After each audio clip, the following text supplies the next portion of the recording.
Let's get some analysis now with Kamel Hawwash, chair of the Palestine Solidarity Campaign. He joins us from Birmingham in the UK.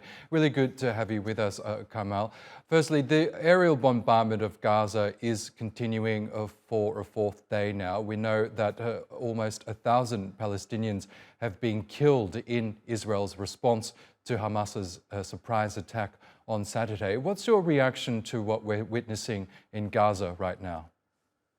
It's absolutely horrendous. As you saw, the scenes are only tell a part of the story, the visuals, the homes that have been destroyed.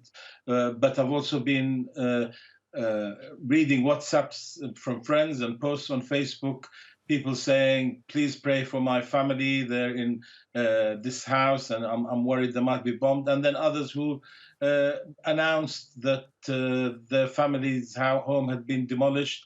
And we're talking about families that are huddling together that run into the 10, 12 people. Some have been wiped out completely.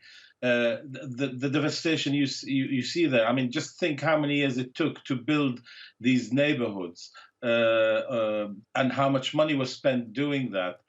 Not only are people dead, but what will happen whenever Israel decides to stop its terrorism and its aggression is they will need materials to rebuild, and Israel will control what goes in and out. And it seems it will not be rushing to let supplies and of materials in to rebuild. So has happened before in going back 2008, 9, 2012, 14, and only 2 years ago in 2021 that Israel. I don't like to use the proportionality phrase, but they are attacking and killing innocent civilians. It's as simple as that. They announced, as you reported, that 2, 3, 4 people from Islamic Jihad and Hamas had been killed, but there are hundreds, literally, and I think it will run into thousands of innocent civilians, children, women, who will have lost their lives, and for what? They didn't do anything on Saturday. They were not involved in planning or executing any operations, but Israel will make them pay because that is Israel.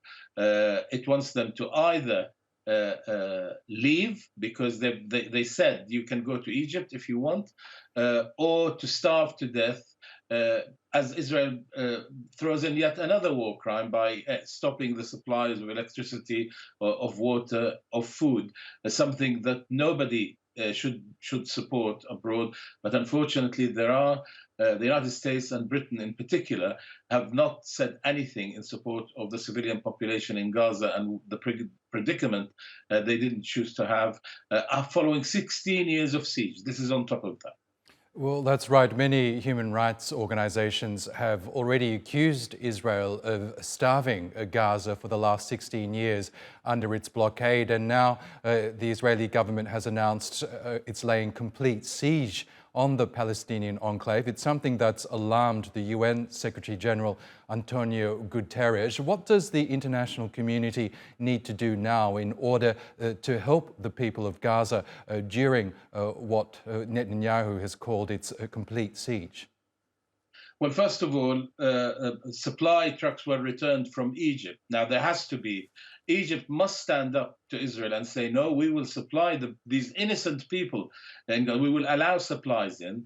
It should bring with it the Arab League. It should bring with it even the countries that supposedly normalized relations with Israel. Surely they can't sit back and watch innocent people starve, sleep in horrible conditions, sleep thinking, will I survive the following day?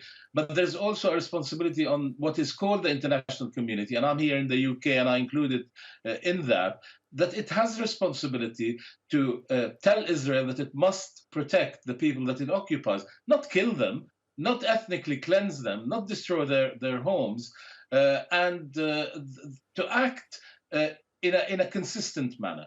You will know, and the viewers will know, that when it came to the Ukraine, a country that was occupied or parts of it by Russia, the Western powers, particularly the US and the UK and Europe, stood with the Ukrainians, with the occupied people, and against the occupier, Russia. Whereas here, it's mind blowing that they not only do they not stand with the occupied people, i.e., the Palestinians, they stand with the occupier.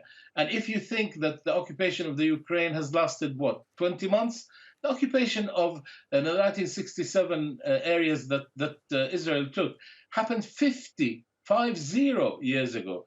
So it is about time that the international community wakes up to, first of all, to protect the civilians in Gaza, to tell Israel it cannot just go and demolish everything, and as the Netanyahu government has said, to make people live in tents. Imagine that, people who were living in their homes and with their children living in tents. Not only that, it must stop doing that, but they must then say international law prevails. There are hundreds, there are 1,000 United Nations resolutions, but there are very important United Nations Security Council resolutions which says that Israel is in occupation of Palestinian territory. It must be told it has to stop, take its settlers out, and for there to be freedom for the Palestinians in their own state, and the issue of the refugees who live in neighboring countries like Lebanon are able to come back in accordance with international law. So I think that's what the international community needs to do. It needs to bring it back to consistency, to avoid double standards, and to move towards implementing United Nations resolutions that Israel knows very well, but it hasn't implemented one of them. Okay, Kamel Hawwash, the chair of the Palestine Solidarity Campaign, thank you so much for joining us on TRT World. Thank you.